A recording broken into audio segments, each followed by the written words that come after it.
From preps to pros and everything in between, it's Southern Middle Tennessee Sports Today. Live from the Lee Company studio. With the Hall of Famer Mo Patton, here's Chris Yao. Welcome into a Reaction Monday edition of Southern Middle Tennessee Sports Today, presented by Mid-Tennessee Bone and Joint. I'm Chris Yao, Mo Patton, JP Plant with you, and we have got a doozy of a show for you because, of course, we react to football from all across the land and all across the weekend, starting on Friday night with high school and last night's insane finishes between Baltimore and then Green Bay, and just feels like everything is nutso in football world right now. And we're going to talk about all of it on today's show. Really excited. But before we do that, Mo, how are you? I'm good. It was a crazy weekend. Like you said, I didn't have to umpire, and so I was actually able to just kind of post up on Saturday and watch college football from the time I got up till the time I went to bed, basically. And it was pretty cool. But it was crazy. There was some crazy stuff that went on Saturday. That's yes, no doubt. Including a couple of things that I predicted, one of which was that the University of Tennessee at Martin is pretty good. They go down to Jacksonville and get a win. So if I'm going to come in here and gloat when they beat Florida State, I got to come in here and give props to Martin, who I think is probably a legitimate top 15, top 20 team in the FCS. So after beating Samford and Jacksonville, they might want to just move to Alabama. They might just want to move to the A-Sun. Seems to be the thing to do. That may be their only option in about a week. Speaking of, Yeah, we're going to get a chance to talk to your boy. What's Matt Brown with extra points. He's not really my boy. He is now, though. I'd like for him to be. I mean, he's probably been the most on top of some of this stuff going on with mid-major / FCS football in the last 2 or 3 months. I mean, I think he was the first one that I saw tweet the initial Eastern Kentucky, Jacksonville State, Central Arkansas to the A-Sun back when they made their move, and then tweeted the Austin Peay thing a couple of weeks ago, and then sometime here over the weekend, Friday, Saturday, tweeted that Belmont may be leaving the OVC to go to the Missouri Valley, which, I mean, if you're a basketball program That's where you at that level, the Valley, I mean, there's only one, the Missouri Valley. I was going to say the Missouri version of it. Yeah, There's only well, one. when you say the Valley, you're only talking about one conference, and it ain't Ohio. There's no doubt there. And if you are the OVC, you got to be, I mean, if you're not already concerned, one, there's something wrong, but two, okay, so now we're not just losing football programs or schools with football programs, but we're losing basketball-only programs too. And what stops Murray, which is probably even more of a fit for the Valley than Belmont, from leaving? Yeah, we'll ask him all of those questions tomorrow at 4:25. So it's going to be a lot of fun. We have a great week. I'm looking forward to that conversation. We've got Matt tomorrow. We're hoping to have a surprise guest on Wednesday. We should also have Bruce Slatton with the Basketball Coaches Association of Tennessee to talk about their coaches clinic that they've got coming up this weekend and some of the speakers that they've got for that. We should have him on Wednesday as well. Yeah. So it's going to be a great week for the show. So make sure that you are listening on WZYX 1017 WZYXradio.net, WKOM 1017 FM, and watching us on YouTube or Twitter or Facebook, wherever you are. Or going back and checking us out later on the podcast. On the podcast. Which you can do. What's your phrase now? The podcast distribution platform of your choice. There we go. Yeah. We've got a lot of top stories. We need to get to the Braves, need to get some Major League Baseball chaos, and one particular football game from Friday night that we are impressed by and also a little shocked by. But before we do all that, we give you the weekend results and today's schedule on the rundown. This is the Rundown. Let's do it. The Monday Rundown is brought to you by Zion Christian Academy, providing a Christ-centered college prep education at an affordable cost. Call 931-388-5731 or visit zioneagles.org to schedule an appointment for a tour today. I'm just going to tell you, anytime we can get Tone Loc in this show, It's going to happen. I'm all about it. Merry Christmas. Thank you. Football action from Friday night in the Rumble in the Jungle. Columbia Central, the Lions come off with a 35-14 win over the Tigers of Mount Pleasant. It was Coffee County 49, Spring Hill 7, Summit 39, Beach 7, Independence with a 40-18 win over East Nashville. Not East Independence. Lawrence County with a big bounce back victory at Glencliff 62-0. The Wildcats. Lewis County edges Loretto 21-20. And it was Boyd Buchanan 53, Columbia Academy 20. If you don't want to wait until Monday to hear those scores, you can always listen to JP on Friday night after the ball games. On TriStar Friday Night Live. There we go. Yeah. Oh, on JP's. I hope that this wasn't the first time anybody was hearing those scores. You never know. But in volleyball action, Columbia Central defeated Culleoka on Friday 6-3. On Saturday at the Nolensville Invitational, it was Summertown 2, Hume Fogg 1. Summertown fell to Nolensville, who and understand there is no shame in losing to Nolensville in volleyball 2-0, and then defeated Hillsboro 2-0. The Eagles did. In girls soccer, Huntland defeated Cornersville 4-1. tell me something. What did you say that Columbia Central Culleoka score was? 3-0. I thought you said 6-3. I'm like, what in the world? It could have been. Okay. I don't know. In volleyball action today, Columbia Academy plays in the opening round of their district tournament at Franklin Road Academy. That game begins at 5:30. Tone Loc has got us all screwed up. Yeah. Columbia Academy at Franklin Road Academy. 5:30 p.m. start. At 6 o'clock, Mount Pleasant is at Loretto. Also, Perry County is at Summertown. And at a time we don't know, Lewis County plays at Hampshire.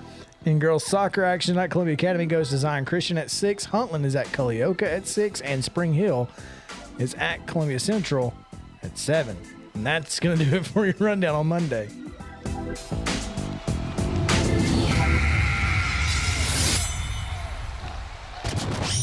I need to know more about this East Independence thing. Yeah. Who knows, man? Clayton and I were talking, station manager here at WKOM. He and I were talking for about 45 minutes before y'all got here. So, yeah. There you go. Anyway, top stories. We have about 6 minutes, so we can't spend a whole lot of time. But the Braves are 2.5 up on the Phillies. The magic number is 5, and they got 3 games with them. So you can win the division in the next 3 games if you're the Braves. After loading the bases in the bottom of the 9th last night, and Will Smith somehow miracling his way to. I can't believe that we just didn't have Do You Believe in Miracles just on cue, because it was a miracle Will Smith got out of I it. didn't see him leave the mound, but I could have sworn he went down to the crossroads at some point during the bottom of the 9th yesterday out at San Diego. So, huge performance getting out of a mess that he created for himself. Luke Jackson experience has now Luke has given up his experience to all go to Will. Yep. Yeah. You know. Here, you can have mine and yours. And here's the deal. I mean, I said this on Twitter last night. This is it. I mean, this is how it's going to go. Will Smith is the closer. Ride it out. Ride it out. Get in, sit down, shut up, and hang on, because Live or die. this is what we're going to get. Anytime we've got a lead in the bottom of the ninth from here until the end of the 2021 season, you're going to see 51 run out there. Now, hopefully, that changes before the start of the 2022 season. No matter who makes that change, somebody's got to. I don't care. So I agree completely. Braves got 3 against the Phillies this week. 3 starting Saturday with the Mets, right? Friday. Friday. Friday, Saturday, Sunday. Okay. You said they had to lose Friday, so I guess that's what they need to lose 2 games in a row then. Actually, they don't need to lose at all. They need but to lose. It'd be kind of cool if they were to clinch on Saturday. Whatever they got to do to clinch on Saturday, that's what Mo's hoping for since he'll be in the building. It's gonna be fun, trust me, I'll be just fine if they get it done before I get there. Yeah, if there's no high leverage situations, you'll be all right. If there is no chance for Colorado to have to come back to Atlanta, I'm good with that. You don't need any chaos. No, I don't. Well, On the other hand, it's a good thing that you're not a fan of the New York Yankees, Boston Red Sox, Toronto Blue Jays, Seattle Mariners, or Oakland Athletics, because there is a chance for a 5-way tie for the American League wild card, JP. Do you know how many? There's 2 wild cards. There So are 2 wild cards, and there could be a 5-way tie for both of those spots. so you're saying there's a chance. I'm saying there's a chance, and I'm also saying that there is no protocol for a 5-way tie for the wild card. Well, of course there's not. Because why would there be? Because after 162 games, there ought not be no 5-way tie. Good. Which is all the more reason to root for it. Oh, this is how it has to happen. This is how it has to go down. The New York Yankees have to go 1-5 over their next 6, and the one win has to be against Toronto. The Boston Red Sox have to go 2-4. They can go 2-4. It doesn't matter who they win or lose against. Toronto has to go 3-3, and 2 of those 3 wins have to be against New York. Seattle has to go 4-2, and 1 of those wins has to be against Oakland, but they have to lose the series 2-1 because Oakland will have to go 5-1 with at least 2 of those wins against Seattle. So That seems to be the least likely scenario. is Oakland Is going Oakland 5-1? going 5-1? I mean, 3 against Seattle, and who are their other 3 against? I have Do no we know? idea. Yeah. Oh, yes, I do. The Mariners have to sweep the Angels, and the A's have to win 2 of 3 in Seattle and sweep Houston. Yeah, That that's not ain't going to gonna happen. Anyway, it would be fun if it did. It'd be fun to keep an eye on this week. Yeah. I'm sad we're not going to get to Tullahoma Pro Con in this segment, but we will get to it at some point because we just can't not get to it. We may have to just push Summit back to Charles Pulliam, and we'll talk about them with the rest of Williamson County, even though I was there. So, yeah, a lot of high school to talk about. We're going to do that in the next segment. Obviously, Rumble in the Jungle. We'll talk about Richland's big homecoming win. Some other pretty big wins across the area, and some disappointing losses for some teams. And boy, if you're Loretto, you got to be just frustrated beyond belief. So see if they can get back going with the Pegasus Cup this week. But yeah, we'll get to all of that in segment 2, and then Charles Pulliam comes up at the final segment of the show. So stick around. Final segment of the hour. I'm sorry, final segment of the hour, 4:45. Stick around for that. We'll be right back on Southern Middle Tennessee Sports Day, presented by Mid-Tennessee Bar and Joint.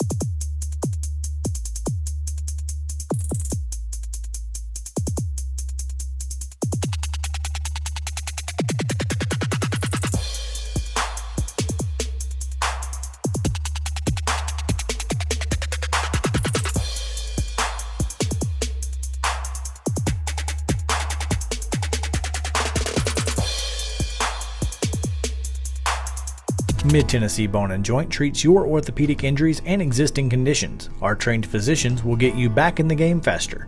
Contact us at 931-381-2663 or www.mtbj.net. Fast Stop Markets is a full-service, family-owned convenience store chain located in 14 locations throughout Middle and West Tennessee. For those in our listening area, you can find them in Columbia, Centerville, Lawrenceburg, Spring Hill, Dixon, and White Bluff. Fast Stop partners with wholesale fuel brands like Shell, Marathon, and Exxon, delivering a consistent customer experience that is fast, friendly, and clean. If it's not already, it will soon become your go-to store to shop in town or on the road. Fast Stop Markets is proud to be keeping you moving in Tennessee.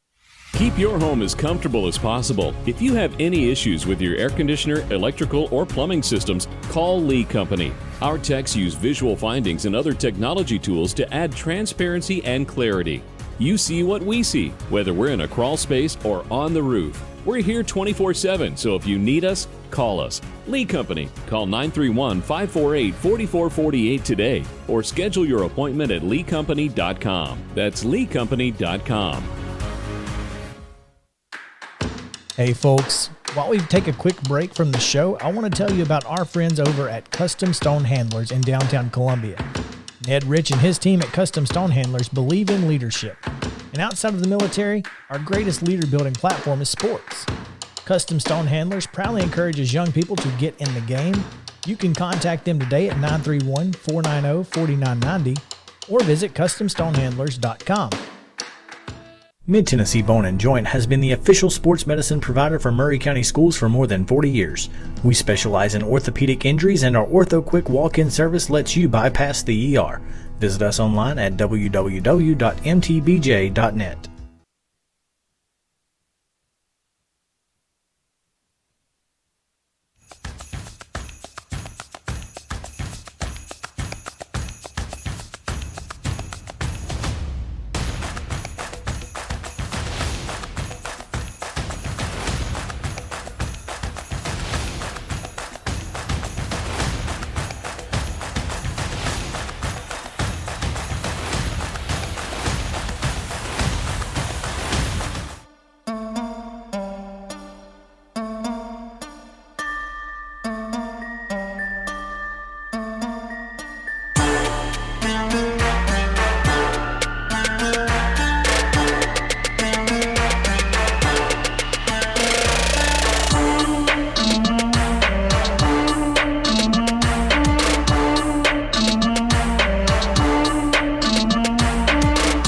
Local sports talk you'll only find here. It's Southern Middle Tennessee Sports Today. Live from the Lee Company studio with the Hall of Famer Mo Patton, here's Chris Yao. Welcome back in Southern Middle Tennessee Sports Today, presented by Mid-Tennessee Bone and Joint. Excited to be talking high school football on a Monday as we react to Friday night's scores. And I guess we have to start with this one, of course. The Rumble in the Jungle. And we have to start with the way the game ball was presented. Please tell me that Dr. Ryan B. Jackson rolling up in what looked like a tank, or I don't even know what it was. It's a Humvee. Okay. Thing. Yeah. Well, whatever it was, the coolest entrance of a game ball that I've seen at the high school level for sure. Well, at the risk of being that guy, I was at Nolensville's first ever varsity football game when then Williamson County Schools Director Mike Looney Yeah. parachuted in with the game ball for their game against South Gibson. Okay. So that's the standard, Dr. Jackson. He hasn't jumped out of a plane yet. Yeah, exactly. Well, next year he might. Who knows? But that said, yes, it was pretty dang cool. Pretty great night for high school football in Murray County. Obviously, the team that was supposed to win won the game. All right. But that's not really what this night was about for the most part. I don't think it was. I mean, I think it was more about what the two cities' mayors talked about at the press conference last Monday about two communities coming together and celebrating kids. And they did that. And so, kudos to everybody that got behind this thing. I mean, it was a packed house. It's fantastic weather. It was Chamber of Commerce weather. You couldn't ask for anything better than that. And so, anybody that didn't go, it's on them. Yeah, there's no reason not to. And, like you said, the team that should have won the game won the game. They weren't without their issues, obviously, 17 penalties for 122 yards. And, Mount Pleasant, I think, got their attention with an 85-yard kickoff return by Davion Meza right after Always the first making the big Central play. touchdown. Davion Meza, always making the big play. Man. Never fails. Count on that kid. He hit it up in the middle and was gone. And, like I said, I think that got Central's attention for a little bit. It gave the Mount Pleasant crowd something to get excited about, and then Central runs off the next 4 touchdowns. So, including a big man touchdown right before the half. A big man touchdown or a big Lou touchdown? Well, that's fair. You can be the judge if you want to hear it. I'll be honest with you. I want to hear Lee Maddox, the voice of the Lions, Call his Lou son's Maddox's touchdown. I got to hear it. Here we go. The line of scrimmage. Anyway, it gives them a first down now at the 32-yard line of Columbia. Goes Mount Pleasant. 2 minutes, 35 seconds to go here in this first half. Here's Nick Brown. That ball's tipped up over there. And there it is. Lewis Maddox has got the interception. He's going all the way. He's going all the way. It's a touchdown, Columbia. Lewis Maddox, touchdown. Wow. Man, unbelievable. I can see who tipped that ball, but my goodness, he was all along the ball, tipped up in the air for 20 yards in the air, and Lewis sitting right there for it, and he takes it to the house from the 45-yard line. Woo! Wow. Great pass rush there. I gave him 50. But, Was the play was at the 45 maybe? All I know is that Lou probably didn't catch the ball from 20 yards in the air. It was probably 20 feet. But other than that, that was a pretty good call for a guy who just watched his kid. Like I said, my dad had to call a touchdown once, and he was a little excited on the PA announcing. So good job, Lee. I can't imagine calling any of my child's biggest athletic moments, in front of folks. I mean, if you go back, there's some wrestling videos on YouTube that probably should be watched on mute. But Actually, can we play those? No, we can't. no, Yeah, probably, I'm surprised YouTube hasn't flagged them for profanity. no, it was high school. But that was a solid call. Yeah, good job. That was good. Good job, Lee. Congratulations.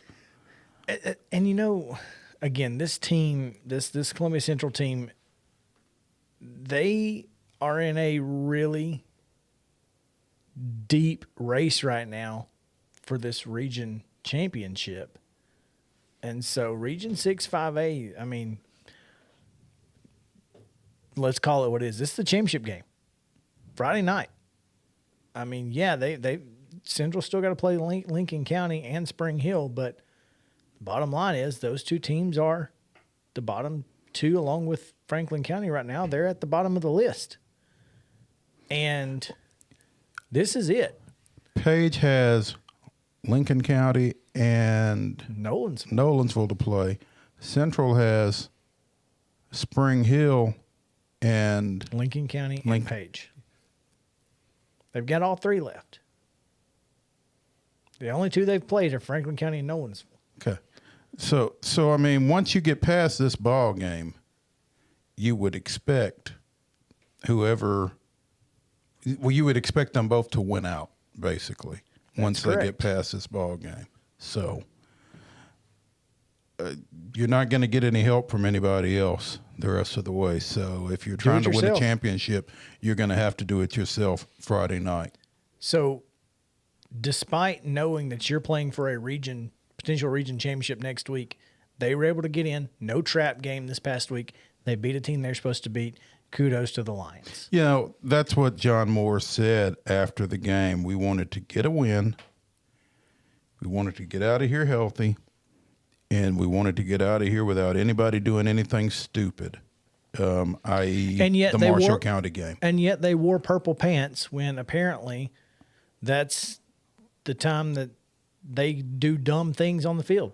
When they wear purple pants, just ask Clayton. He'll tell you. Clayton Harris will tell you that when we wear purple, we do dumb stuff. 17 penalties later, he said they're wearing white pants Friday night at Page. I'm just saying. Apparently, purple pants are the thing. So, therefore, he's kind of like Summit wearing all orange this past week. Oh, I don't know whose call that was, but they should never do that again. The last two times that they wore orange, Ty Carter blew his ACL, George Odomegwu blew his ACL in back-to-back years. Nobody, and yet they keep wearing them? Nobody. Well, no. I promise you, after George, Brian Coleman said we're never wearing orange again. So what happened? Kids can't. The kids love it. The kids want to wear it. So when they do, they get a chance, they wear them. Well, I think, too, it was their opponent who has the same colors. And Beach also wears all orange when they're at home oftentimes. So I think there was a little bit of the opponent wrapped into that, perhaps. Probably. A little gamesmanship. I don't know about gamesmanship, but yeah, I mean, the kids have been clamoring for it, and Brian said, we're going to do it. And I would really like, and I don't know if I've seen them do it, but orange on blue, wouldn't have a problem with. But the all orange, it's something. So they dodged the injury bug. Okay, cool. So, well done to them. Yeah. Let's talk about, and we'll get more about Summit in the next segment with Charles Pulliam, but Lawrence County Glencliff, how about them Wildcats? Alex Carr scored on his only 3 carries of the ball game, and they were all in the first quarter. That sounds familiar. Lawrence County led 23-0 at the end of the first quarter on 3 Alex Carr touchdown runs and a safety.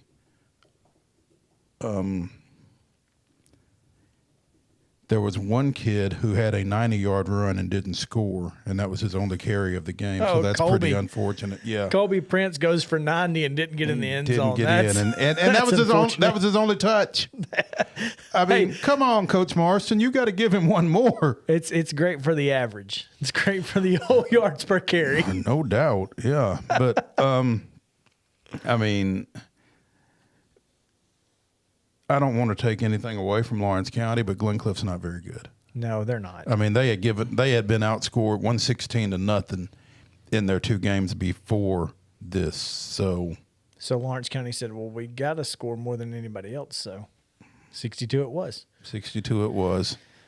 As big of a gap as that one, the one from Lewis County and Loretto was as tight. Lewis County gets a 21-20 win, and again, Loretto tough loss over at Forest. Tough loss at home against Mount Pleasant and Lawrence County. This is a team that has lost 4 ball games and feels like they could just as easily be undefeated as they are 1-4. Lost 45-38 to Lawrence County in week 2?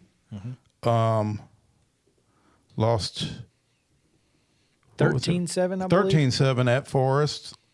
Lost 17-7 at home against Mount Pleasant on the Saturday.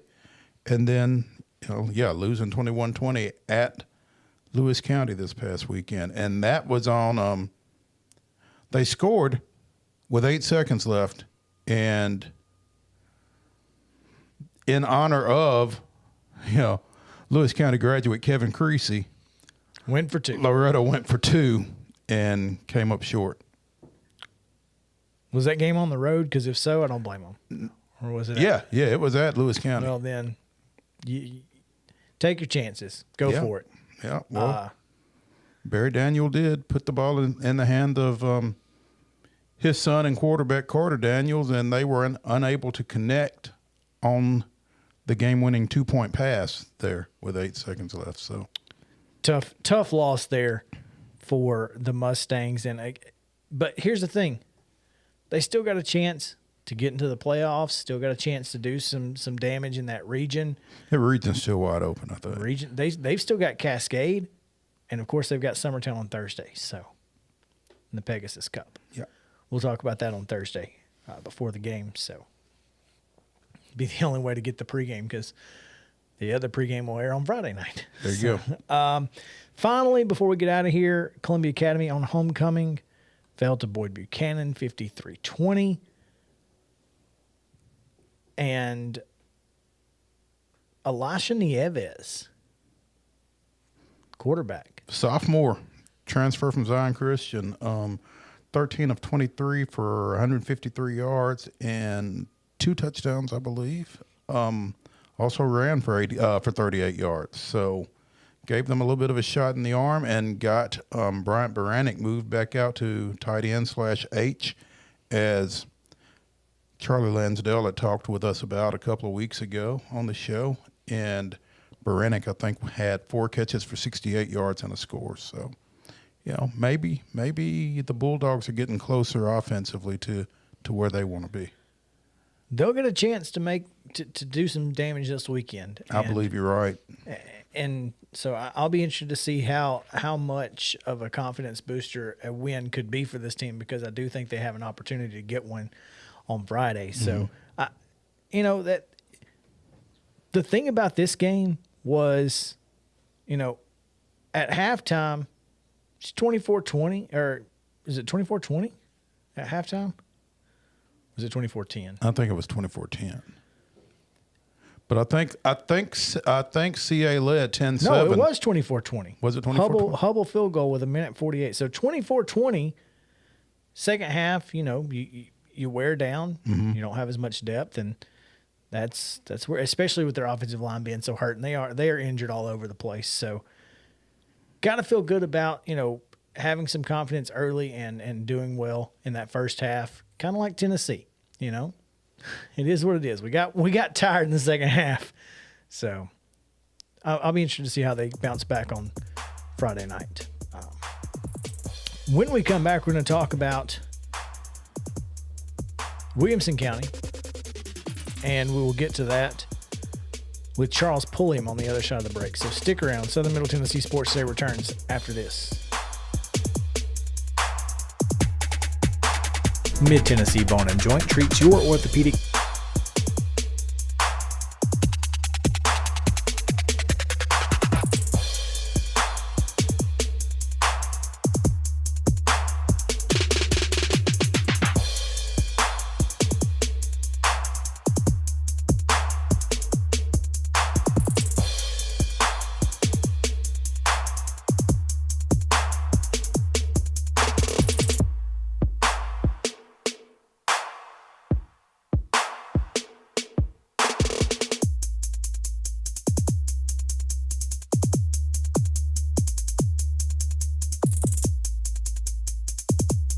Mid-Tennessee Bone and Joint treats your orthopedic injuries and existing conditions. Our trained physicians will get you back in the game faster.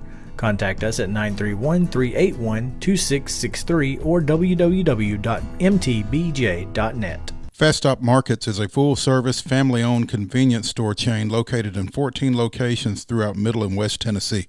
For those in our listening area, you can find them in Columbia, Centerville, Lawrenceburg, Spring Hill, Dixon, and White Bluff. Fast Stop partners with wholesale fuel brands like Shell, Marathon, and Exxon, delivering a consistent customer experience that is fast, friendly, and clean.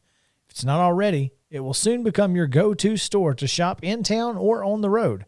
Fast Stop Markets is proud to be keeping you moving in Tennessee. Keep your home as comfortable as possible. If you have any issues with your air conditioner, electrical, or plumbing systems, call Lee Company.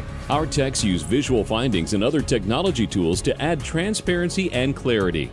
You see what we see, whether we're in a crawl space or on the roof. We're here 24/7, so if you need us, call us. Lee Company. Call 931-548-4448 today or schedule your appointment at leecompany.com. That's leecompany.com. Hey folks, while we take a quick break from the show, I want to tell you about our friends over at Custom Stone Handlers in downtown Columbia. Ned Rich and his team at Custom Stone Handlers believe in leadership. And outside of the military, our greatest leader building platform is sports. Custom Stone Handlers proudly encourages young people to get in the game. You can contact them today at 931-490-4990 or visit CustomStonehandlers.com. Mid-Tennessee Bone & Joint has been the official sports medicine provider for Maury County Schools for more than 40 years. We specialize in orthopedic injuries, and our Ortho Quick walk-in service lets you bypass the ER. Visit us online at www.mtbj.net.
Talking high school sports, here's Mo and Chris.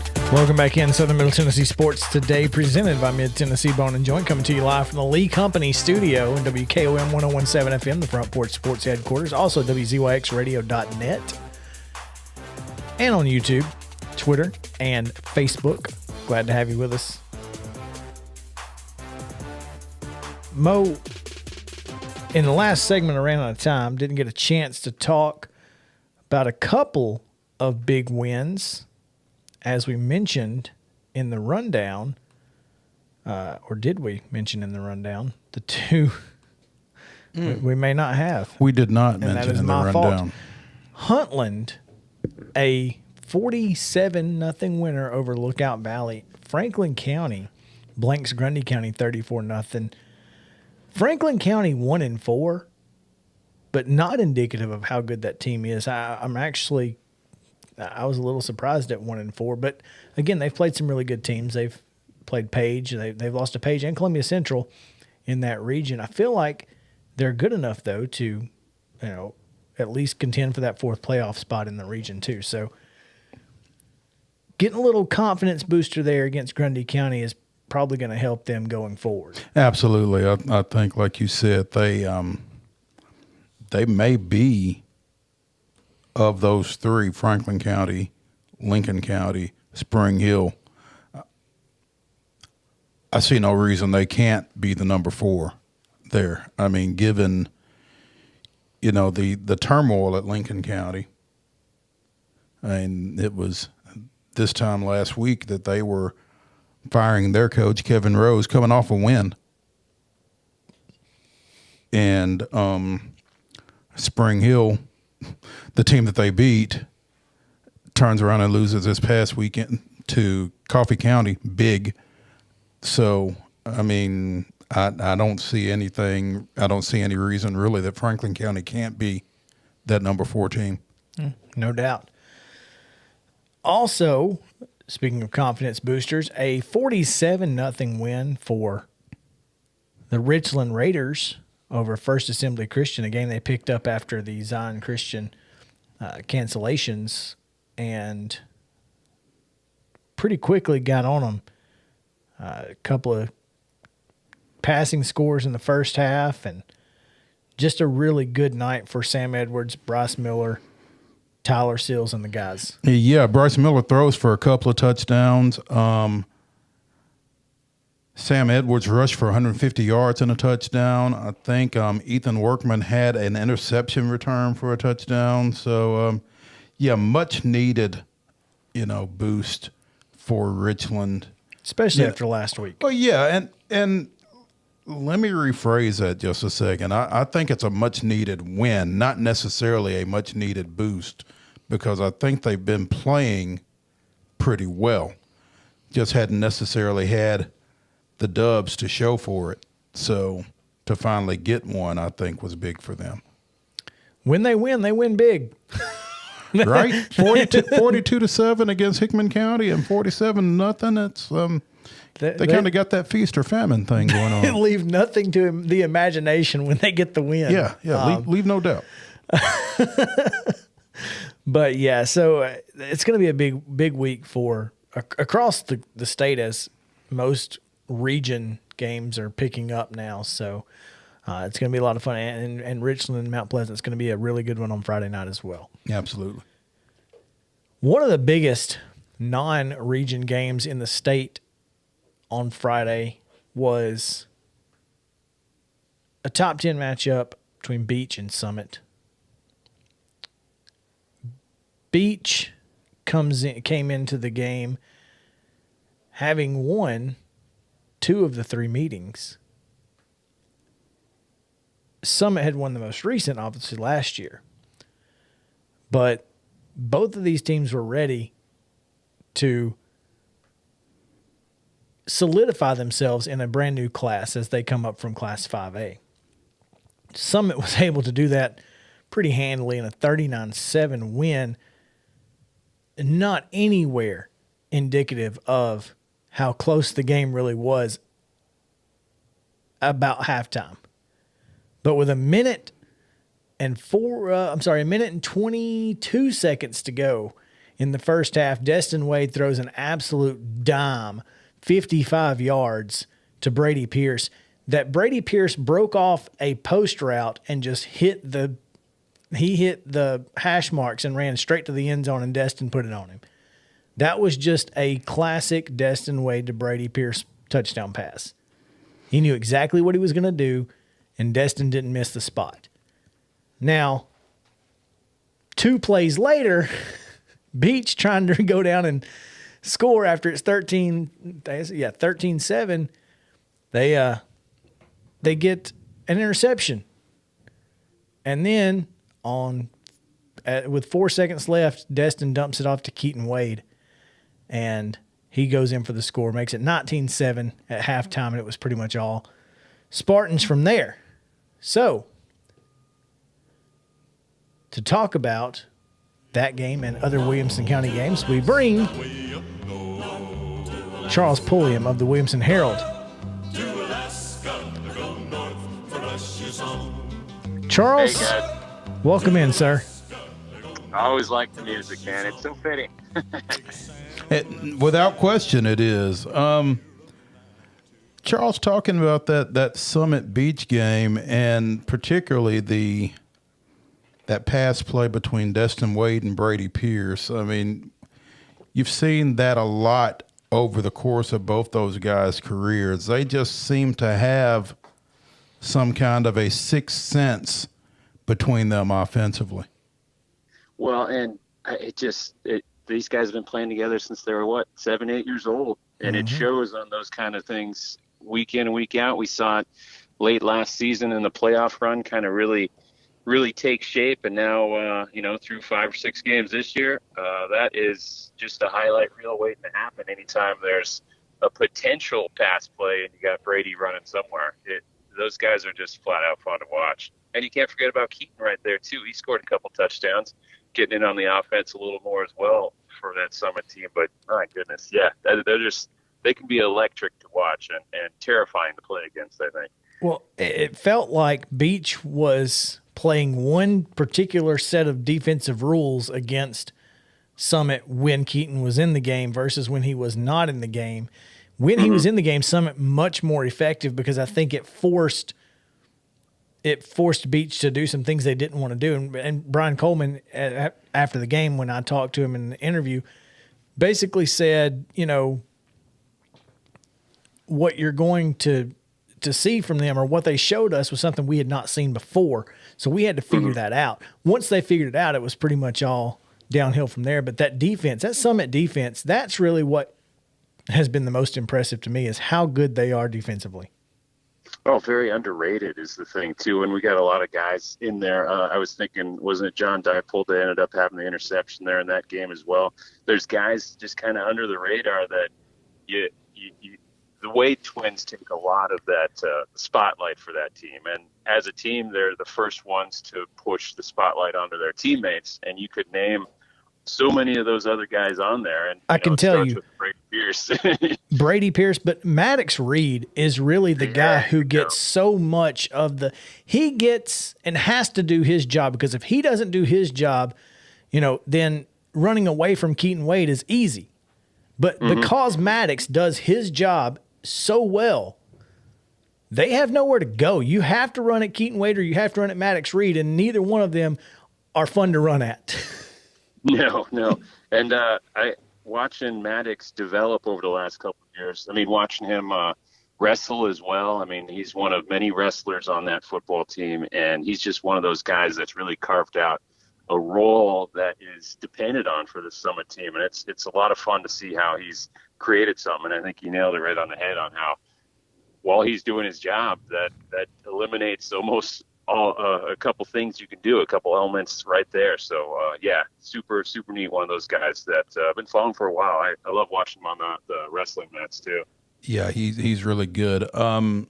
Speaking with Charles Pulliam of the Williamson Herald here on Southern Middle Tennessee Sports Today. And Charles, like you said, with Maddox holding up his end of the bargain on that side of the line, it really makes opposing offenses have to dig a little deeper, because obviously the thought process is we're not going to run it at 7. Mm-hmm. And so, it's kind of like Chris said, it could be a lot easier if Maddox wasn't so good over there. So it just kind of leaves you with, okay, now what? Exactly. And then that's, that game, again, the 39-7, like you said earlier, not that indicative of what it seemed like early on there, because it was 7-7 after one. And then through the second quarter, there were some struggles there. I mean, Summit missed a couple PATs, things like that, just a couple of those. But it comes down to those final 2 minutes or so, not even 90 seconds of the half, that were the difference. And we've seen that from this Summit team, where they've played some really quality competition and playing well, and then there's just an explosion, something like that. They've had a couple second quarter charges here, end of the half kind of stuff, where they just take the wind out of the sails of the opponent. We watched them against Blackman. You've seen it against other teams here, where they've racked up, 25, 30 points in a quarter, and it's decimating. Yeah, they hit that big pass play to Brady Pierce right before halftime against Blackman. Like you said, this defense, Charles, is gonna get another chance to prove itself this week on TV as Ravenwood comes to town in a matchup of a couple of top 10 ranked teams. This will be a lot of fun. This is a big circled matchup for all Williamson County area, and it's just neat to see the 2-0 teams going at it here now. Both Ravenwood and Summit coming in at 2-0. Seen some great stuff from this Ravenwood team after that opening loss to MBA. They haven't turned the ball over for 3 straight games, and that's been something Coach Will Hester's really pushed. And the guys have gotten better and better, it seems. Chris Parson scored 4 touchdowns. They beat Hendersonville by a touchdown last week in a tough game. Ravenwood had to overcome a lot of self-inflicted adversity in that one, but Parson led him through. I think he rolled up about 340 yards of offense, threw for 3 TDs, ran in another. Just a very, very capable, explosive guy, and it'll be neat to see him going against the weights like that. And you got to think Carter Pace, Kartua Chapman, another guy there for the Ravenwood offense, and just some big names out here for Williamson County going head to head. And winner's going to take the driver's seat for the region here too. Yeah, there is that, but then there's also the border of Summit is Jack Rummel, who caught 9 passes for 272 yards, a couple touchdowns, 70 and 88 yards on those touchdowns. Dude is just insane. So Independence a 40-18 winner over East Nashville as well. So Independence, they've not done anything to put themselves out of this region. So it's going to be a lot of fun. They get Brentwood this week, which is going to be a massive, massive game for that region as well. So. Oh man, we've seen so many of those great matchups in the playoffs and the regular season. These two teams know each other really, really well. And like I said, Independence coming off a good win there. Jack has just been some kind of player the last few weeks. I mean, I think just last week he had 180-some yards with 6 catches and a few more TDs. He's just been opening up the game for Joseph Cummings a ton. So really neat to see. Yeah. Yes, it is. And Charles, I hate that we have to get out of here, man. Reaction Monday is so fast, and I hate it. But we will get back with you because we'll probably need to talk to you on Thursday about some of these games. So stick by your phone, man. We appreciate it. No, I like it. I'd love to be back, guys. We got so much going on. Like you said, all the great region matchups. So You guys keep up doing the good work, and we'll see you soon, man. All right, we'll be right back on Southern Middle Tennessee Sports Today right after this. Stick around. Everywhere, man. Across the desert, it's bare, man. I breathe the mountain air, man. Travel, I've had my share, man. I've been everywhere. I've been to Boston, Charleston, Dayton, Louisiana, Washington, Houston, Kingston, Texarkana, Monterey, Faraday, Santa.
Mid-Tennessee Bone and Joint treats your orthopedic injuries and existing conditions. Our trained physicians will get you back in the game faster.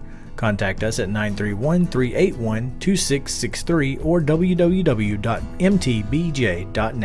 Fast Stop Markets is a full-service, family-owned convenience store chain located in 14 locations throughout Middle and West Tennessee. For those in our listening area, you can find them in Columbia, Centerville, Lawrenceburg, Spring Hill, Dixon, and White Bluff. Fast Stop partners with wholesale fuel brands like Shell, Marathon, and Exxon, delivering a consistent customer experience that is fast, friendly, and clean. If it's not already, it will soon become your go-to store to shop in town or on the road. Fast Stop Markets is proud to be keeping you moving in Tennessee. Keep your home as comfortable as possible. If you have any issues with your air conditioner, electrical, or plumbing systems, call Lee Company. Our techs use visual findings and other technology tools to add transparency and clarity.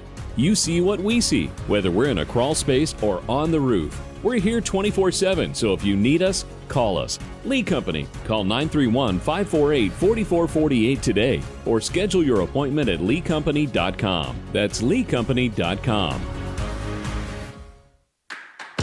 Hey folks, while we take a quick break from the show, I want to tell you about our friends over at Custom Stone Handlers in downtown Columbia.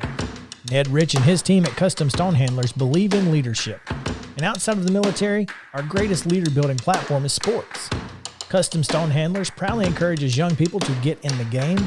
You can contact them today at 931-490-4990 or visit CustomStonehandlers.com. Mid-Tennessee Bone & Joint has been the official sports medicine provider for Murray County Schools for more than 40 years. We specialize in orthopedic injuries, and our OrthoQuick walk-in service lets you bypass the ER. Visit us online at www.mtbj.net.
Raiders to the two-tone blue, covering the teams you care about.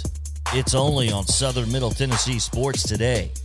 Live from the Lee Company studio with the Hall of Famer Mo Patton. Here's Chris Yao. Welcome back in Southern Middle Tennessee Sports Today, presented by Mid-Tennessee Bone and Joint. We continue with Reaction Monday, and man, we did not get everything in that we wanted to get in. That's what's crazy.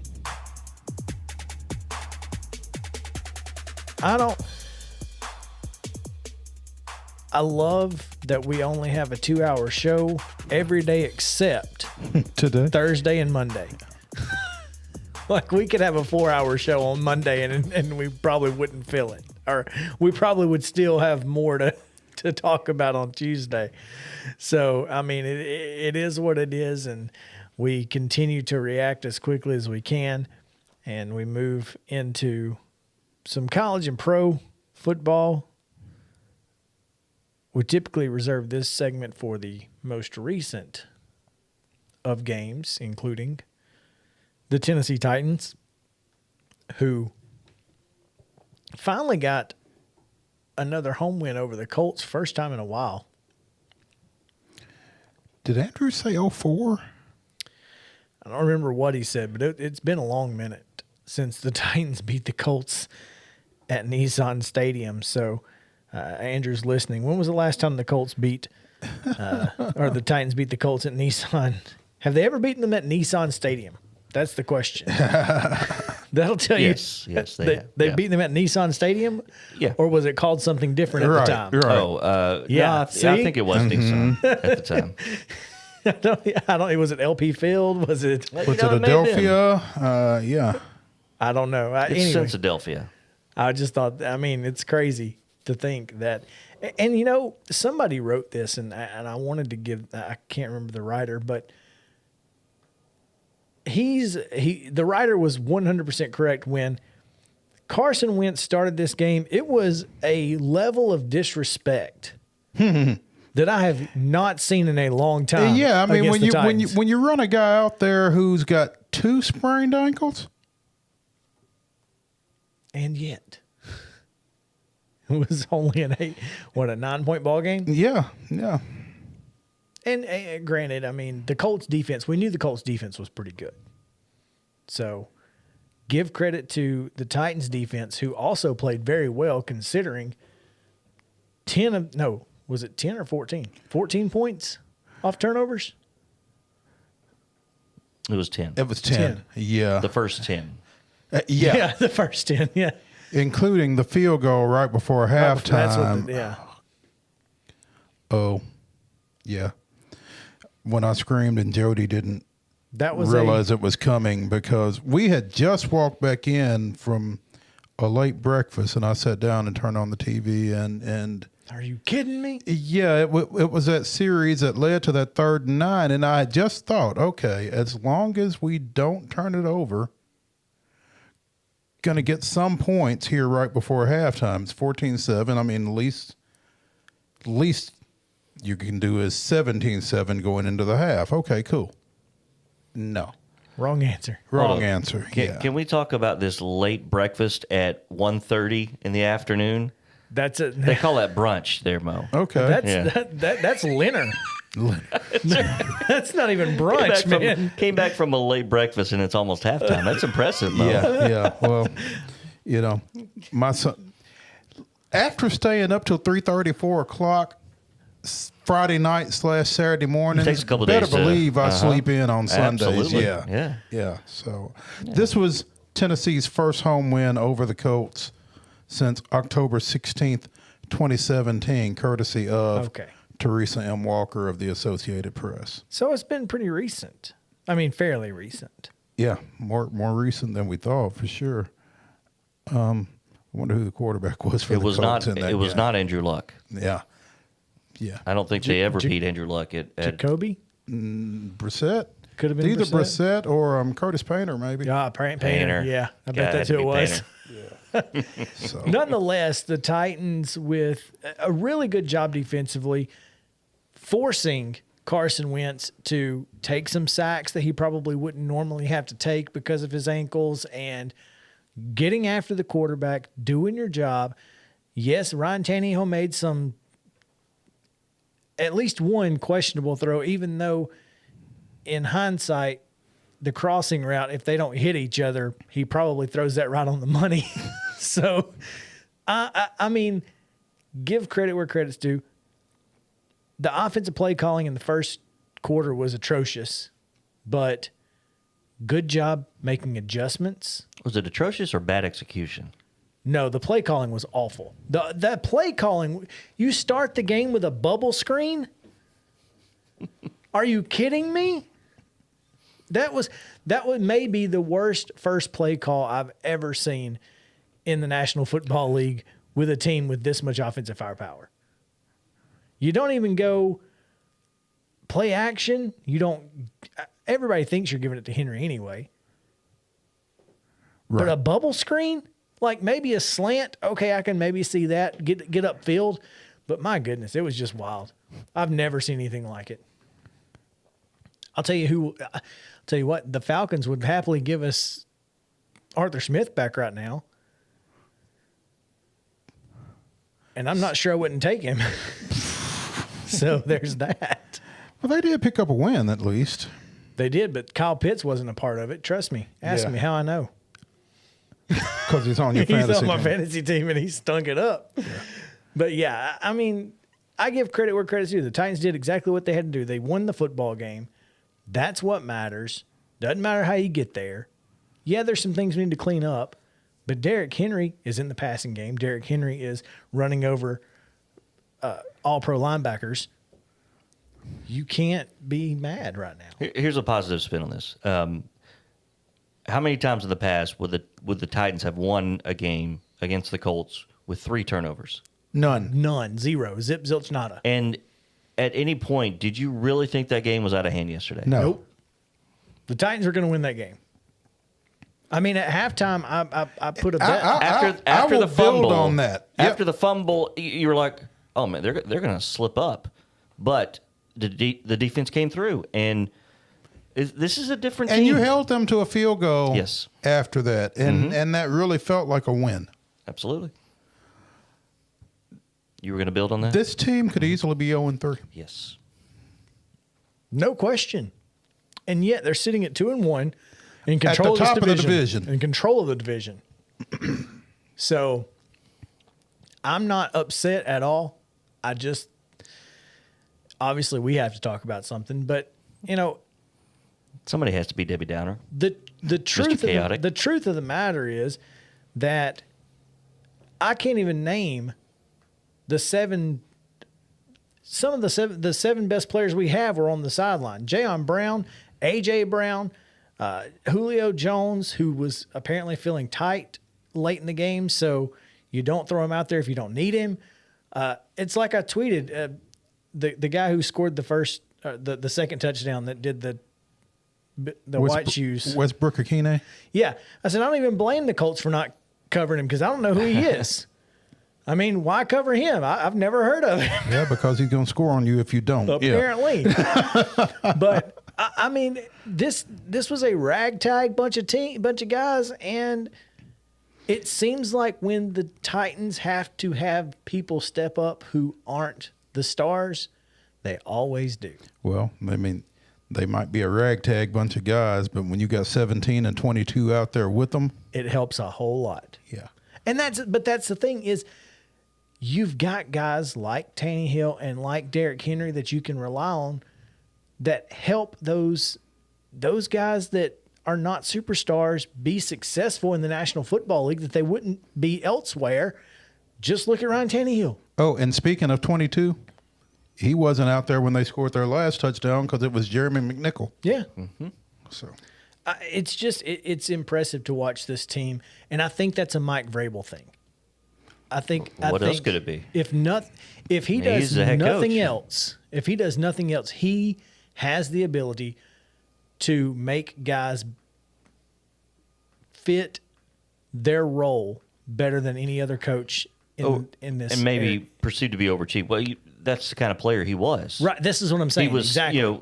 perceived as an overachiever and filled a role on a really good, great team on a dynasty, essentially. And, that apparently is bleeding over into the Titans.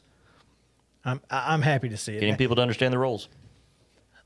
I'm a Mike Vrabel fan, if for nothing else, for that and the double-digit loss thing. Know your role. And shut your hole. Couple of NFL notes. The Chicago Bears gave up more sacks yesterday than they scored points. And I would like to just give JP some consolation here. Consolation. Vanderbilt outgained the Bears. There you go. 68 yards total for the Bears. Okay. Vanderbilt had 77, so good job. And one might argue the Georgia defense might be better. Maybe. And then finally, I did not know this. Justin Tucker, who now holds the National Football League record for the longest field goal in National Football League history, following his 66-yard game winner over the Lions yesterday, which broke my heart because I was so excited the Lions were about to get that win. What if I told you he's now made 50 field goals 50 plus? in the last minute of a game? 50 in the last minute? He's never missed a field goal in the final minute of a football game. Never. That I can't imagine it being any more clutch than that as a kicker. that's insane. I mean, Vinatieri had to have missed at least one, right? I'm sure. But 50 plus, including a 66-yarder that hit the crossbar and went through. Insane. And With no wind, by the way. that's got to be. That was indoors. How comforting is that for a coach? How difficult does it make it as a defensive coordinator when you don't know how to play prevent defense? Because you're not trying to prevent just a touchdown. You're trying to prevent them to get to midfield. Because if he gets to midfield, he can hit it. And he did. Well, you need to be up by more than 3, I guess. Clearly. Or 2, as was the Lions, or 1. The Lions were up 17-16. Oh, that's insane. But yeah, I mean, if you're Lamar Jackson, you're not trying to throw the ball to the 30. You're just trying to get it to midfield. All right. And well done. Anyway, impressive. Last night was a lot of fun. The Packers with a game winner too. Sunday Night Football has been a blast so far. Monday night tonight should be a lot of fun. Got the Cowboys, them boys, hosting, is it Arizona? Eagles. That's right, Philadelphia at Dallas. Jalen Hurts and Dak Prescott. They didn't play each other in college, did they? I wouldn't so. think. No, I would think Dak would have been out by then. Yeah. But it should be fun. I mean, a couple of guys, the NFC East is not great. So No, it's not. how about this? How about Eli Manning, number 10, retired in New York? How about the Giants losing when they retired Lawrence Taylor's jersey, Eli Manning's jersey, and one other one that didn't really stick to me because it didn't have quite the same, You retire 3 guys' jerseys and then you lose and lost. to the Falcons. I think they're doing Strahans later this year. I wouldn't even show up. Yeah. Right?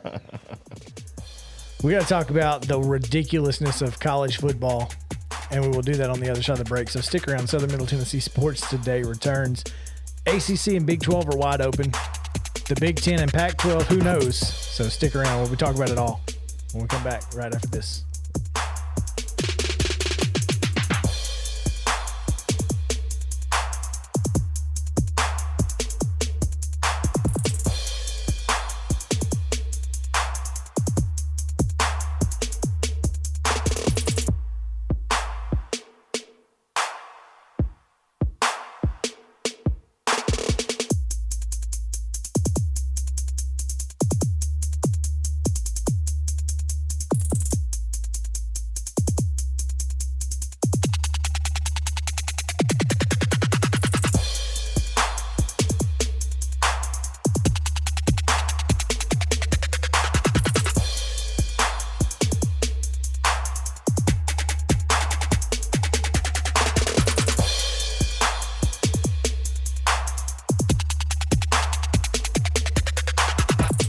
Mid-Tennessee Bone and Joint treats your orthopedic injuries and existing conditions. Our trained physicians will get you back in the game faster.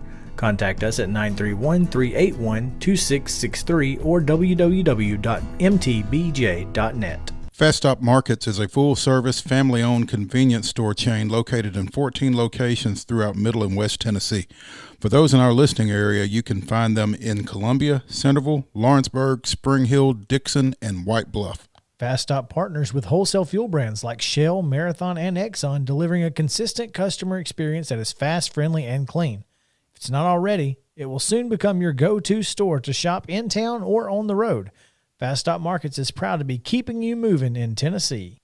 Keep your home as comfortable as possible. If you have any issues with your air conditioner, electrical, or plumbing systems, call Lee Company. Our techs use visual findings and other technology tools to add transparency and clarity.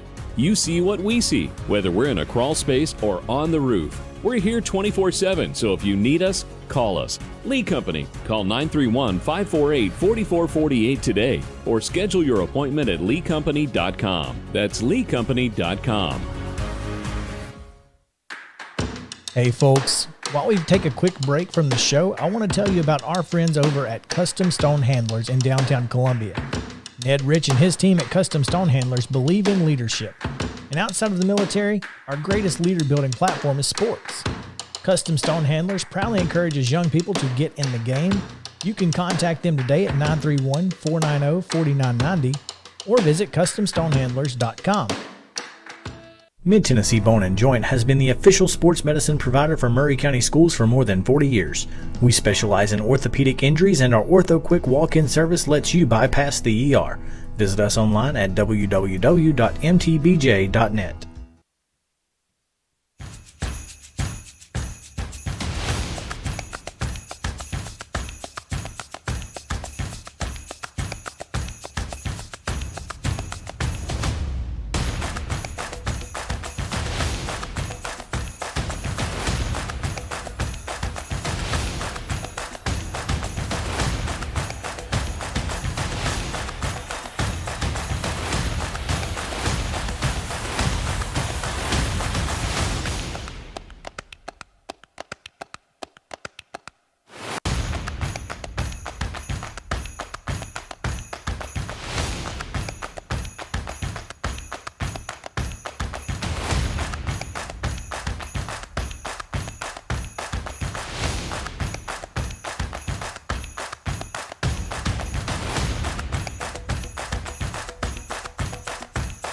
Covering the teams you care about. It's Southern Middle Tennessee Sports Today. Once again, live from the Lee Company studio with the Hall of Famer Mo Patton. Here's Chris Yao. Struggle wins. The storyline for college football Saturday. We're going to get to it on Southern Middle Tennessee Sports Today, presented by Mid-Tennessee Bone and Joint. Mo Patton and JP Plant coming to you here. Along with you. Nah, who am I? I'm just here to So you don't get fired? Yeah, I'm just here so I don't get fined. And plus, all I need to do is say the ACC and the Big 12 are wide open, and you guys can take it from there.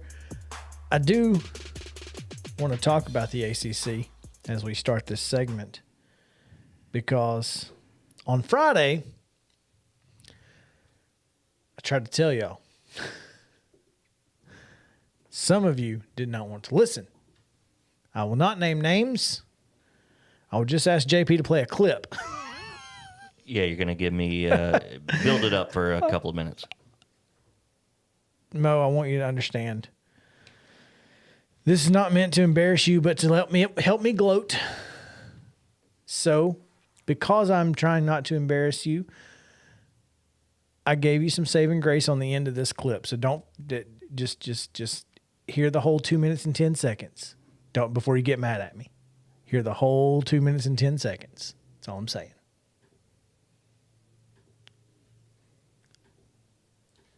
I hear the clicks, but yes. I don't hear the click. It's coming. Here we go. There we go. Here is a game that I've got my eye on because Clemson cannot score. They're just not good on offense. And that's surprising to me. NC State, not great. Obviously, they lost even to they're 2-1 in their only other Power 5 game. Matter of fact, it may be their only FBS game that they've played to this point.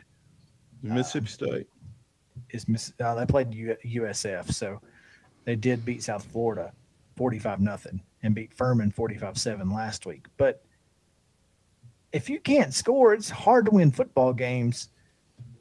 I'll be interested to see what Dabo does with his Tigers on ESPN at 2:30. That nobody's going to be watching because Texas A&M and Arkansas will be playing. There is that. Yeah, I am.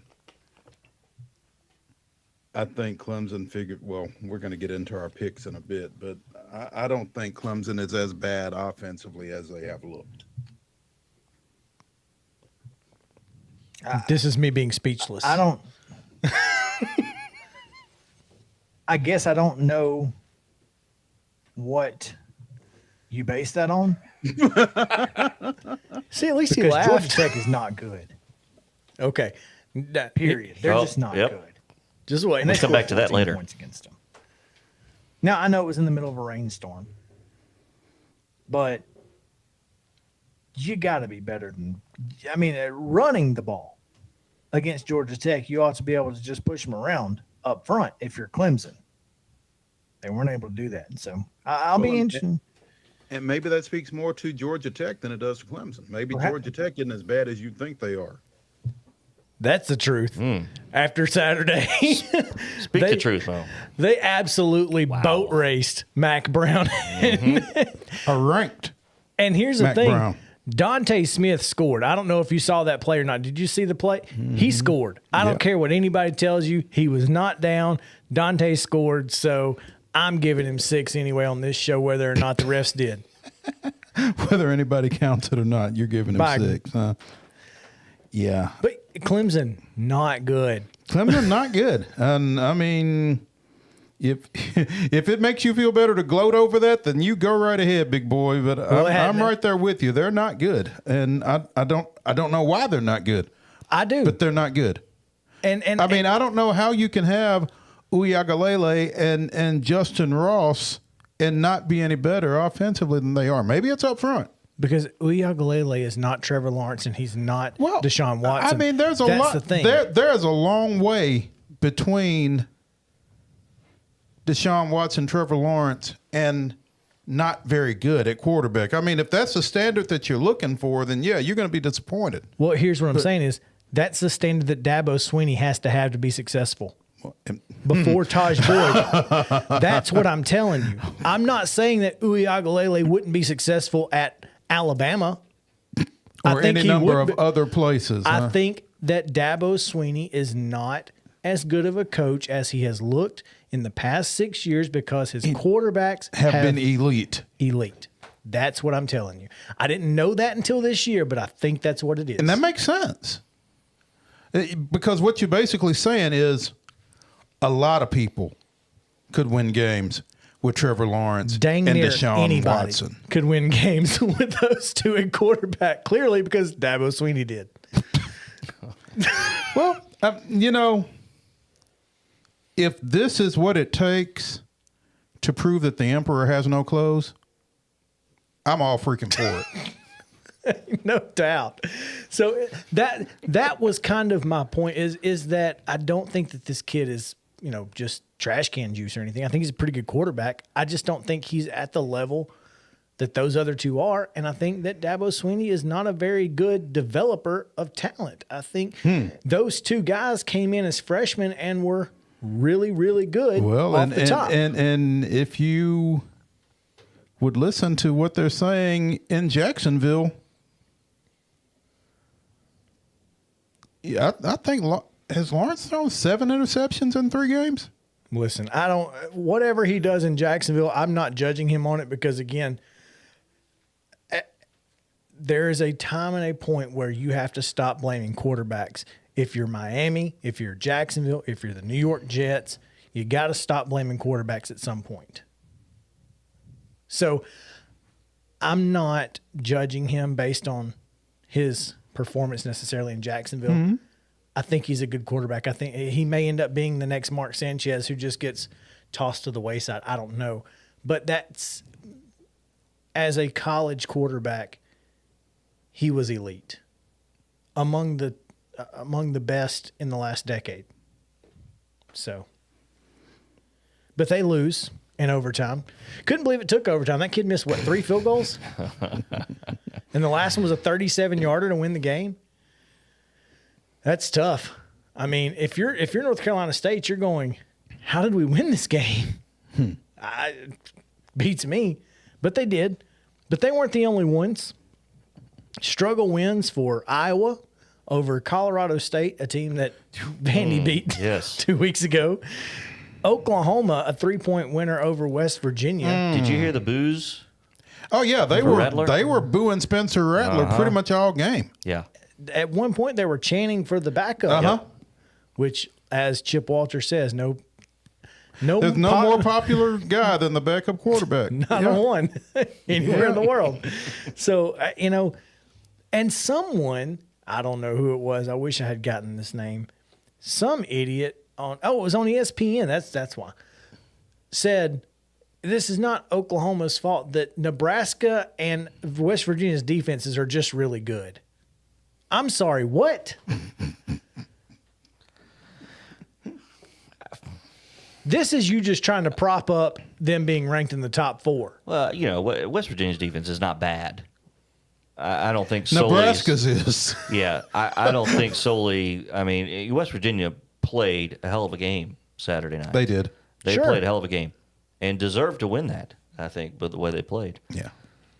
Glad we talked Mo into the Rutgers pick. Yeah. Because Michigan, a 2013 winner over Rutgers. Wow. Michigan State needed overtime to beat Nebraska, which I guess this is what they're basing this Nebraska defense being decent on. But Michigan State was not expected to be any good. They beat Miami, but crap. I'm pretty sure Columbia Central might could beat Miami right now. Not with 17 penalties for 122 yards.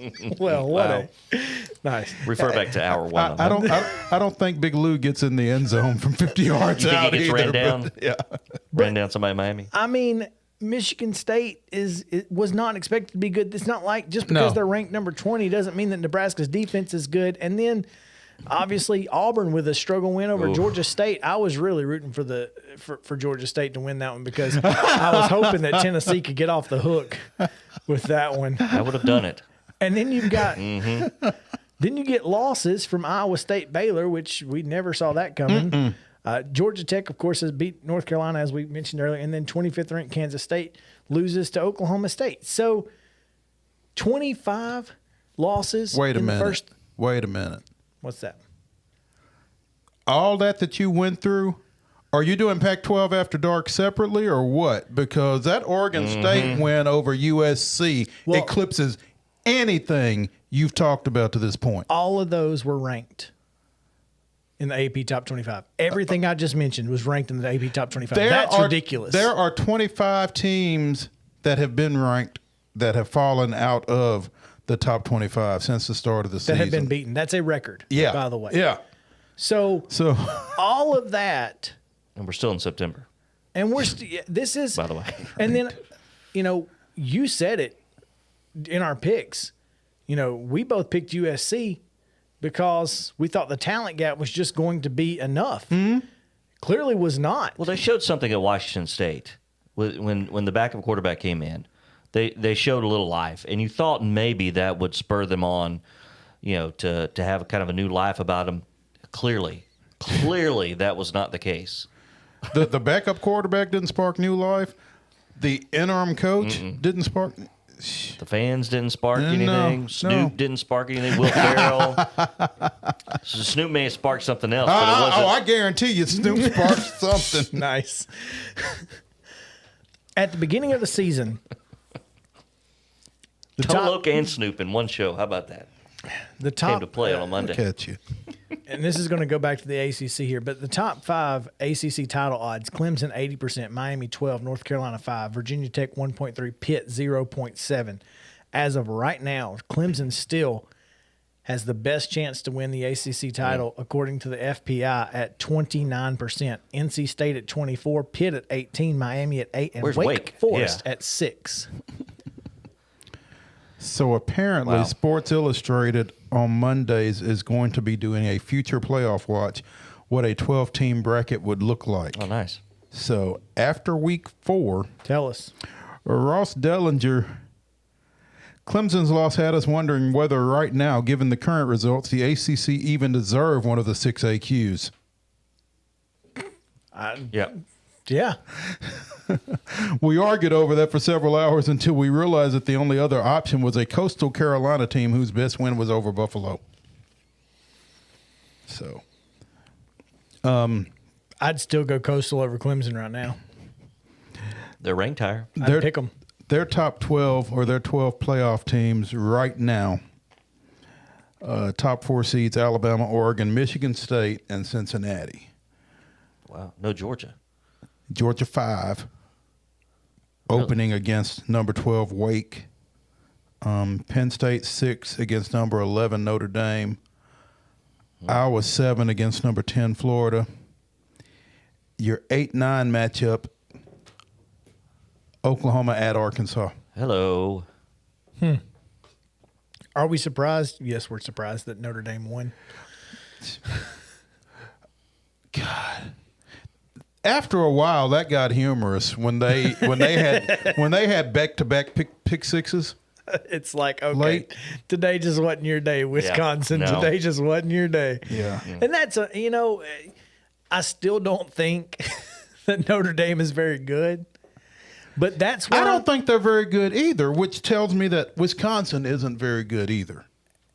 and Penn State, who barely beat Wisconsin, and then Auburn goes up there and gives Penn State a game just before coming down here and losing to Georgia and almost losing to Georgia State. Here's what Yeah. I'm telling you is that I don't know that anybody in college football is very good right now outside of Arkansas and Georgia. And here's the thing. We get to see them on Saturday. College Game Day will be there. We'll talk more SEC in the next segment. Mo, you we should have saved that part for the next segment because we do have our top 4 based on what we've seen coming to you on the other side. So stick around. Southern Middle Tennessee Sports Today returns, talking SEC football, and we'll give you our top 4s right after this. We'll be right back.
Mid-Tennessee Bone and Joint treats your orthopedic injuries and existing conditions. Our trained physicians will get you back in the game faster.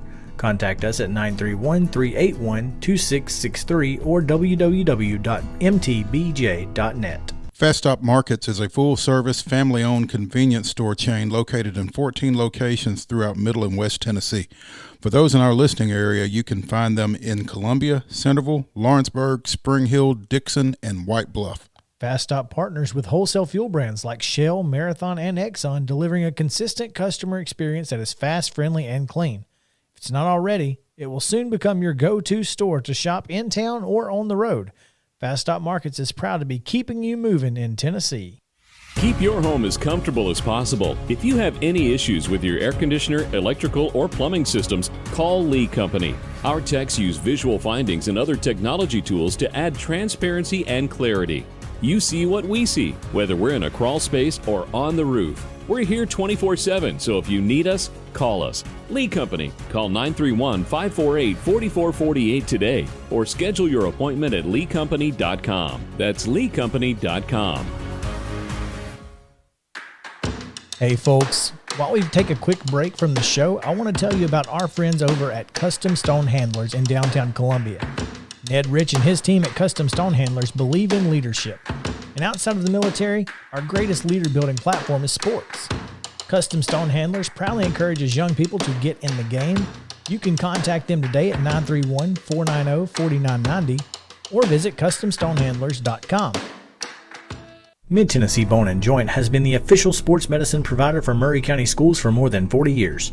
We specialize in orthopedic injuries, and our Ortho Quick walk-in service lets you bypass the ER. Visit us online at www.mtbj.net.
The sports talk show you've always wanted.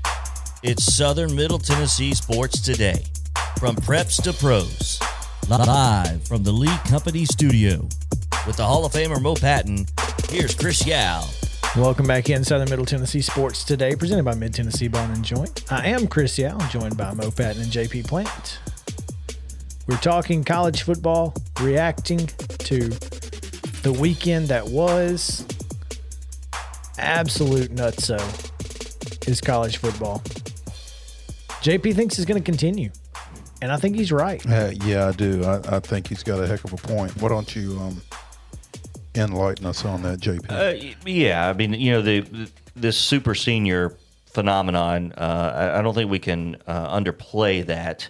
But it's not only just the seniors that were on rosters last year. Everybody's a super senior for the next 5 years. Gets that. Everybody that was on a roster through COVID gets a bonus eligibility, a bonus sixth year. Mm-hmm. However you go, whether you transfer, whether you're redshirt, whatever it is, instead of 5 years to play 4, you get 6 to play 5. Essentially, yeah. You get the 5th year because last year doesn't count. Yep. For anybody. So there are a lot of teams that have a lot of cohesiveness, a lot of guys returning, and I think that. But why is it making everybody look worse? Is it just because everybody is better? I think it's because everybody is better, everybody below the top. So instead, they look worse. Yeah, exactly. Which is Because wild. everybody is better. I mean, defenses are better, so offenses are worse. Well, and that's part. I think that may be part of why, as I said, I don't know that there are a top 4 teams right now that just separate themselves, and we're used to having 4 teams separate themselves and everybody else just being average. Well, if everybody's average, then everybody's it's tougher to separate. right, and so you don't have anything to compare to, if that makes sense. Well, here's the thought on that, as to why the elites and the non-elites are closer together. Those elite teams still lost their players.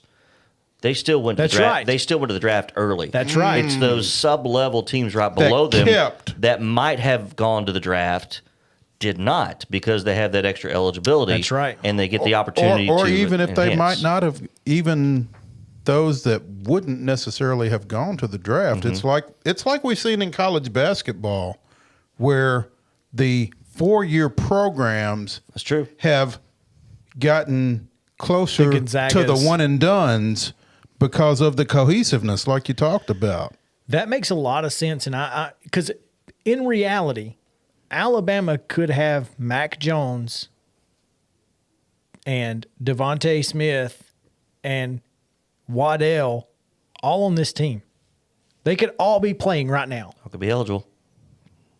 if they didn't go to the draft. Najee Harris, maybe. Najee Harris. Yep. So that's why Alex Leatherwood. We could go on and on. Yeah. that is a huge reason why. Absolutely, because when you're 23, 24-year-old playing against 18, 19-year-olds, There's a difference. there's a big difference in that. So that may be it. It levels the playing field to some degree.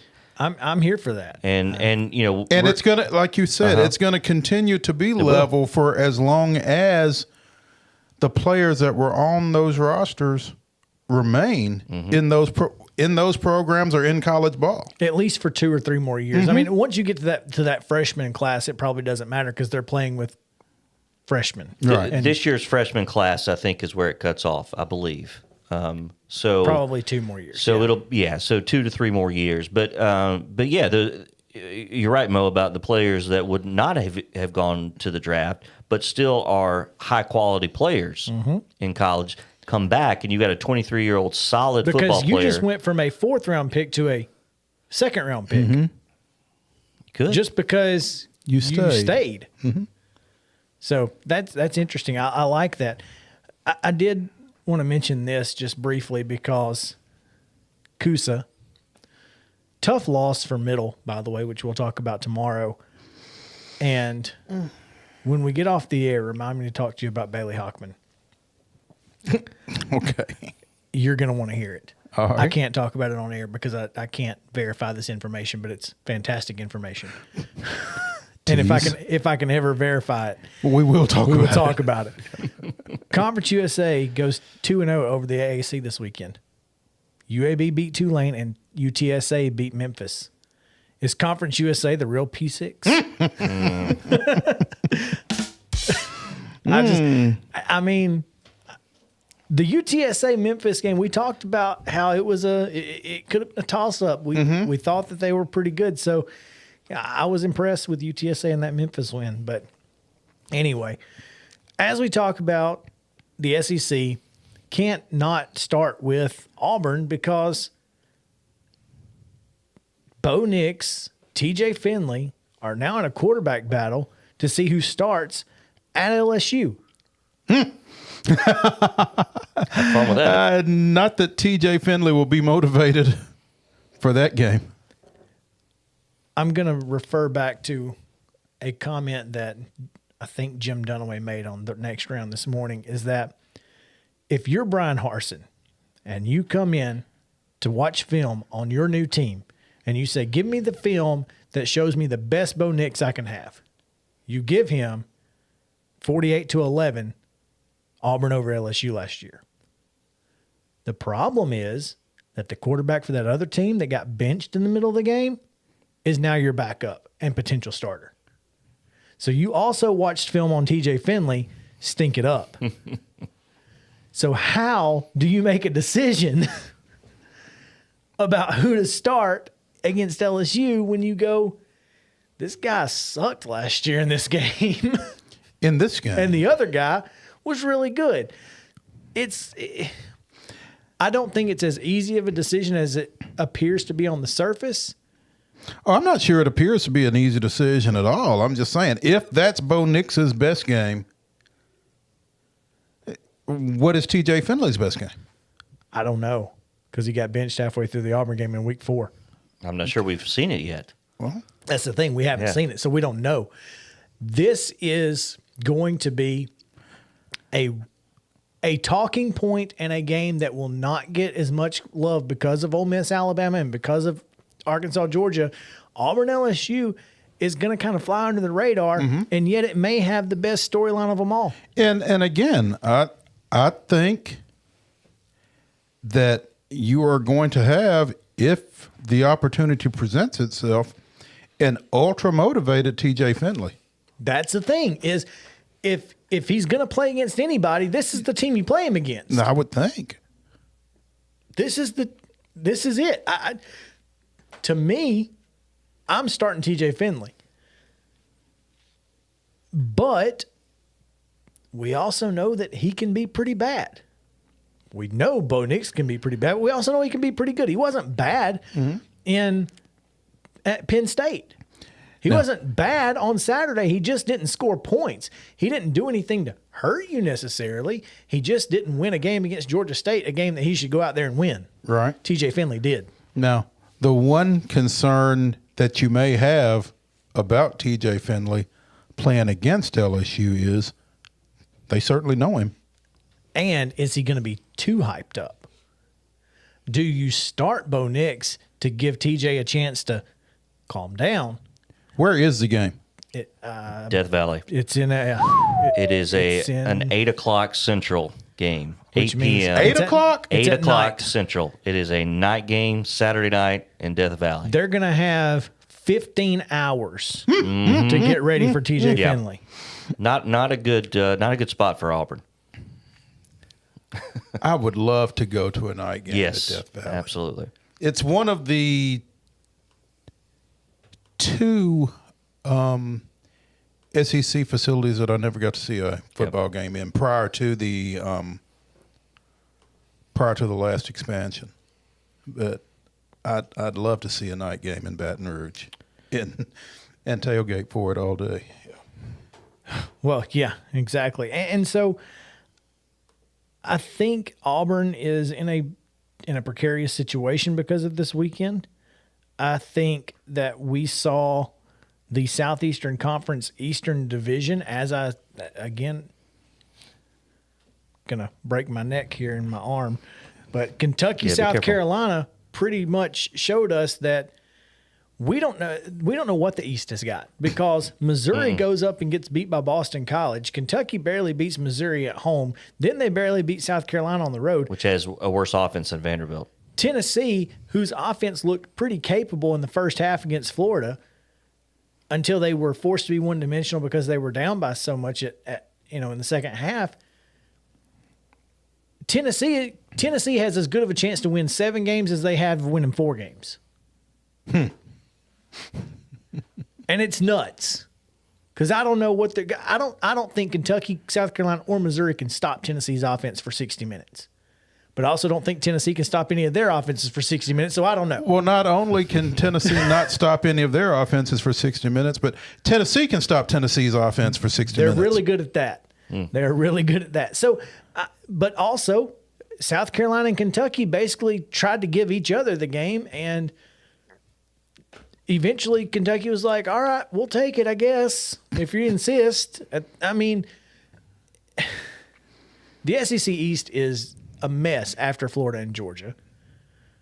The SEC West is all good, so you don't know what they've got, because you've got Ole Miss, you've got It is all good. Well, except Mississippi State.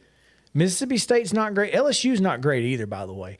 Auburn, But they can be could great. Auburn and LSU are the same. Yeah. They're like that 4 or 5 that could at any point just They can spoil it for somebody. for anybody. Yep. Anybody. A&M's good. Arkansas is good. Alabama's good. Ole Miss is good. And they've got as many good teams as the SEC East has bad teams. Mm-hmm. And I don't know what is going on. So Arkansas lost 19 consecutive conference games, guys. 19.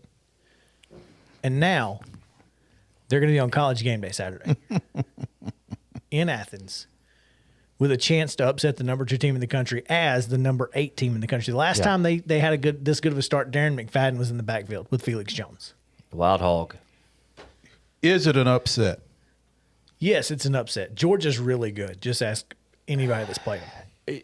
It's an upset just based on in the moment, yes. But to your point, Mo, I think we were still questioned about Arkansas. How good were they? I think they proved Saturday how good they were because, that game, it was 17-0 against A&M, and they were dominating. Now, the game ended up being 20-10, but they dominated a powerful A&M team. Part of that is KJ Jefferson getting hurt. That's true. If he doesn't get hurt, and he came back in the game, That's right. If he doesn't get hurt, I don't know that Texas A&M gets back in it. Yeah. And I'm not sure that they did get back in it. Comes right down to it. Here's the scary part about KJ Jefferson is we have seen him at about 75% of what he can be. He has gotten better each week of this year. By the end of this season, he may be the best quarterback in the league. And I don't know that anybody could touch him. You name quarterbacks right now, Matt Corral's the only one. He's the only. I'm telling you, KJ Jefferson may be the best quarterback in the league. And I've never seen so few quarterbacks in the SEC. I don't even know who. I don't know that there is a quarterback in the SEC. I think everybody's just athletes right now. I mean, it'll be interesting to see who the third team all SEC quarterback is at the end of the year. Bryce. It'll be either Corral, Bryce, or Jefferson. One of those 3. That's it. I mean, those are the only. Maybe Emory Jones. He keeps playing like he did. So I don't know. We have so much more to get to. And we're going to do it tomorrow. Come back at 4 o'clock because it's going to be a lot of fun. Southern Middle Tennessee Sports Today, presented by Mid-Tennessee Bone & Joint. From Mo Patton and JP Plant, I'm Chris Yao saying have a great day and stay cool, Columbia.